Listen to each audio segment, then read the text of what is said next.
Olá, meu nome é Catarina, essa é Maria e agora nós faremos uma entrevista com Glória Cecília. Ela é urbanista e nos responderá algumas perguntas sobre habitação. Olá, você poderia nos dizer como está o quadro da habitação brasileira? Então, Catarina e Maria, olá para vocês também, é um prazer ajudar no trabalho de vocês. E, na verdade, esse é um tema super importante a primeira coisa que eu tenho para dizer respondendo essa pergunta é que o problema habitacional brasileiro é bastante grave, né? Porque a gente tem aí cerca de 6 milhões de famílias no Brasil que não têm o direito à moradia. Isso se a gente estiver falando do que a gente chama de déficit habitacional básico, que é a necessidade de novas moradias. Então, o Brasil como um todo ele tem necessidade de pelo menos 6 milhões de novas moradias. Mas quando a gente, além dessa questão da necessidade de novas moradias, a gente ainda leva em consideração famílias que têm uma moradia, mas estão em localização que não têm acesso a serviços e infraestrutura. Esse déficit aí, outro, que é o chamado qualitativo, né? Que é a necessidade por serviços, infraestrutura de iluminação, saneamento, serviço de coleta de lixo, ou a questão fundiária, dentre outros, são mais 10 milhões de famílias. Então, é um problema que atinge, né, uma quantidade muito expressiva. E na verdade, ele demanda que o Estado brasileiro, né, através de seus governos, eles promovam políticas públicas para enfrentar esse problema. E como você vê a habitação na cidade de Salvador e região metropolitana? Então, na verdade tem um paradoxo, que é o seguinte: Salvador e região metropolitana também tem uma situação de carência, da mesma forma como o Brasil em geral. Salvador e região metropolitana também tem, né, a carência de habitação em Salvador é de mais ou menos 100 mil novas unidades, a necessidade. Só que, ao mesmo tempo que existe essa carência grande, há uns 5 anos o Brasil voltou a ter políticas de habitação, né? Então hoje a gente tem vários programas, o programa Minha Casa Minha Vida, o plano de aceleração do crescimento. Você tem novos programas que o Estado, na verdade, está disponibilizando recurso, né, para a produção da habitação. Mas mesmo assim, o que a gente tem de necessidade é muito grande, né? Então há uma retomada das políticas. E Salvador, vocês devem estar vendo aí, né, os novos prédios que estão surgindo, a construção de novos conjuntos residenciais, mas o problema é muito grave ainda, né? Mesmo com essas políticas acontecendo, a quantidade da população que precisa de moradia ainda é bastante grande, precisa de mais políticas e políticas mais efetivas. Certo. Essas políticas públicas implementadas na habitação, então, seriam os programas como Minha Casa Minha Vida e o PAP? Na verdade, eu acho que a gente pode falar que a habitação envolve, né, a questão que vocês colocaram dos programas de recursos. E hoje o programa, vamos dizer assim, o maior programa que a gente tem hoje em curso é o programa Minha Casa Minha Vida, né? A primeira fase do programa, ele previu um recurso de 34 bilhões de reais para construir 1 milhão de novas moradias. E mais recentemente, no ano passado, foi lançada uma segunda fase que prevê um valor ainda maior de 73 bilhões para construir mais 2 milhões, né? É um programa importante. Tem também o plano de aceleração do crescimento, que prevê obras de infraestrutura no país. Só que o programa Minha Casa Minha Vida, ele, apesar dele disponibilizar uma soma grande de recursos, existe um problema da localização dos conjuntos, né? Infelizmente, a maior parte dos empreendimentos hoje eles estão sendo localizados em áreas de periferia, que não estão dotadas de infraestrutura, de energia elétrica, de saneamento, nem sempre tem linhas de transporte, equipamentos comunitários como creche, postos de saúde. Então, esse é um desafio que o programa precisa enfrentar. E aí, no Brasil, esses recursos vêm do governo federal, mas quem define, quem aprova a localização é a prefeitura, né? Através do que a gente chama planejamento urbano, né? E todo município acima de 20 mil habitantes tem que ter um plano diretor e ele tem que definir as áreas prioritárias para habitação.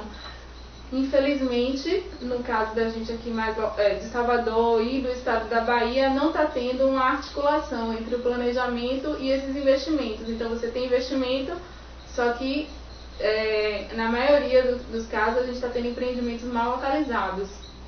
E quais são os problemas mais graves nesse segmento? Da questão habitacional? Na verdade, assim, a própria falta da moradia, né?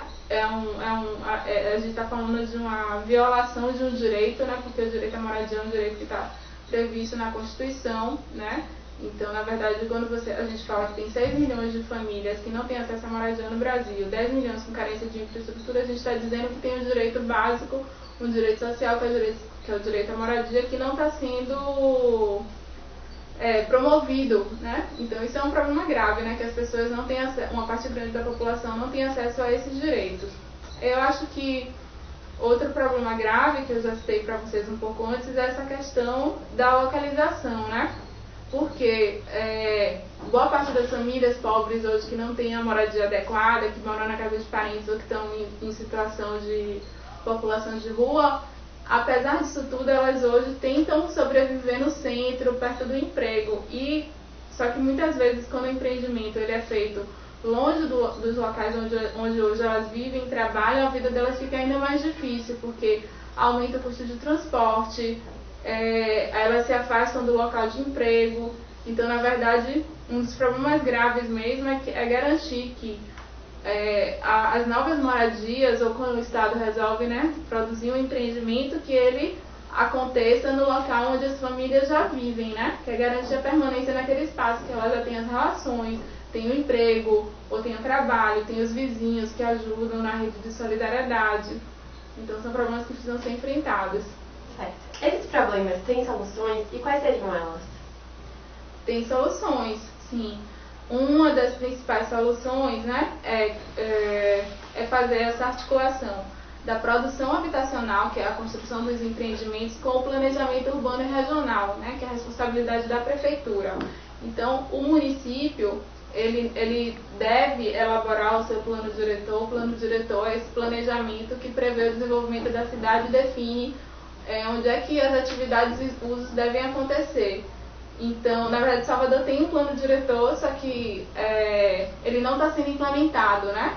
E aí, para que a moradia ela tenha qualidade, precisa associar esses investimentos do Minha Casa Minha Vida, que hoje eles estão disponíveis, com o acesso à terra da população, principalmente a população mais pobre, através de alguns instrumentos que a gente chama de instrumentos urbanísticos, como as ZEIs, as zonas de especial interesse social, né? Que é a prefeitura justamente definir numa área da cidade que tenha pavimentação, serviços de iluminação, saneamento, ela reservar uma área com uma boa localização para implantar esses empreendimentos, né? Tem também os instrumentos de regularização fundiária, né? Que muitas vezes o Estado ou o município eles não têm terreno para construir. Só que muitas vezes as famílias vivem há mais de 5 anos num imóvel que originalmente não era dessas famílias, mas elas podem passar a ter acesso porque a gente tem uns instrumentos que a gente chama de regularização fundiária. Por exemplo, o uso capião, a família mora lá há 5 anos, o proprietário nunca reclamou, então aquela área passa a ser da família, mas isso precisa passar por um processo judicial para reconhecer esse direito das famílias. Então, assim, resumindo, que eu sei que talvez muitos desses termos devam ser novos para vocês, né? Que são termos mais técnicos dessa área do desenvolvimento urbano.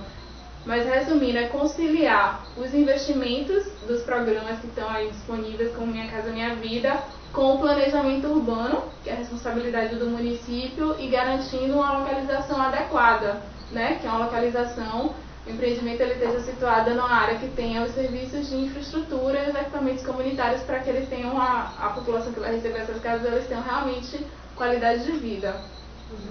A curto ou médio prazo, você vê alguma perspectiva de implantação dessas soluções? Sim, eu vejo sim. Isso depende, acho que de 2 fatores, né? De que a população esteja consciente de que a moradia é um direito, a moradia bem localizada é um direito, e de que existem esses instrumentos, né? Que eles são sim possíveis de serem aplicados. Então tem que ter um processo de conscientização, um processo de mobilização popular para reivindicar esses direitos, né? E cobrar do poder público, como se fala, pressionar o poder público para que a população tenha assegurado esses direitos. Então, acho que essa perspectiva de solução de médio e mesmo de médio e de curto prazo depende do processo de organização da população e de pressão, né? Através da luta política e da luta social, para que elas reivindiquem seus direitos e que eles sejam garantidos pelo poder público. Para concluirmos, quais os fatores socioculturais vocês acreditam que contribuam para a atual situação da habitação? Fatores socioculturais. Na verdade, a gente tem esse problemão da habitação no Brasil, ele está ligado principalmente ao fato de que nós somos um país com uma grande concentração da propriedade, né? Porque para você construir moradia, para estabelecer lugar de moradia, a gente precisa ter a posse desse lugar, né? E aí o que acontece? A terra no Brasil, que é essa base onde a gente pode construir a moradia, ela sempre teve concentrada na mão de muito poucos tiveram acesso à terra no Brasil. Então esse é o grande nó, fazer com que esse acesso à terra, né, ele seja democratizado, que mais pessoas tenham acesso a essa terra regularizada, bem localizada. Então acho que o fator sociocultural mais vamos dizer assim, que mais crucial para esse problema é a questão da concentração da propriedade da terra. Então, essa concentração da propriedade da terra, ela precisa acabar. A gente precisa ter uma terra mais democratizada, né? Que todo mundo tenha acesso, e não só alguns. Então, muito obrigada pela entrevista. Meninas, vocês são âncoras de jornal, que tá bonitinha. De nada, não sei se eu ajudei.